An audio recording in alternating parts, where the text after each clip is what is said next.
Strategies for resuming in-person tutoring amidst COVID-19. Hello and welcome.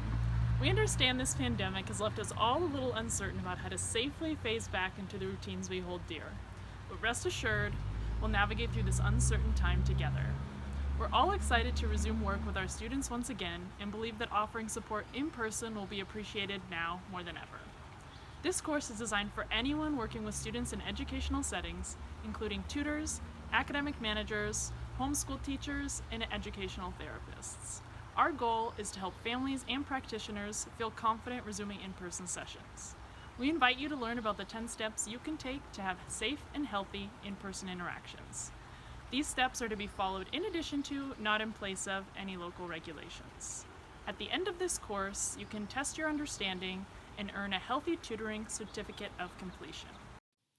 Let's jump into the first 3 steps, which involve pre-screening during scheduling to ensure a safe and healthy session. Step 1. Confirm no known exposure. Ask if there has been any recent exposure to COVID-19. The instructor, student, and student's family should all confirm that they have not had any known exposure within the past 14 days. Step 2. Confirm no recent fever or symptoms. Ask if anyone has had a recent fever or symptoms of illness. The instructor, student, and student's family should all confirm they have not had a fever or symptoms of illness for the past 72 hours. Step 3. Account for high-risk family members. Ask if there will be a high-risk family member present at the session location. If it is not possible to create a safe location for tutoring away from the high-risk individual, the session should be conducted online or postponed.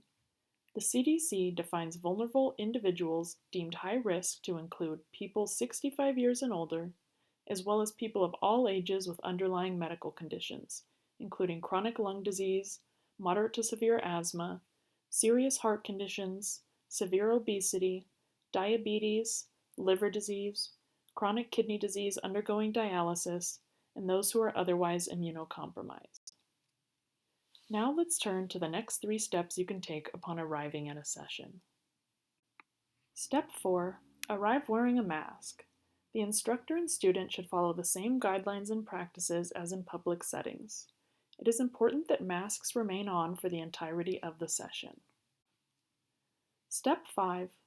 Confirm no fever. The instructor and student may want to take temperature upon arrival to ensure it is safe to proceed. Step 6. Wash hands. The instructor and student should visibly wash hands for 20 seconds upon entering the session location or right before sitting down for the session. Let's learn about the last 4 steps to keep sessions healthy and safe. Step 7. Disinfect surfaces and materials that will be used during session. The instructor and student should use the disinfectant kept at the location of the session to prepare the materials that will be used during the session. This can include phones, computers, tabletops, pens, pencils, calculators, and any other materials to be used. The disinfectant should meet CDC or state requirements. Step 8. Do not share objects. The instructor should make sure there are enough materials to prevent the need for sharing during a session. Step 9. Wash hands once again.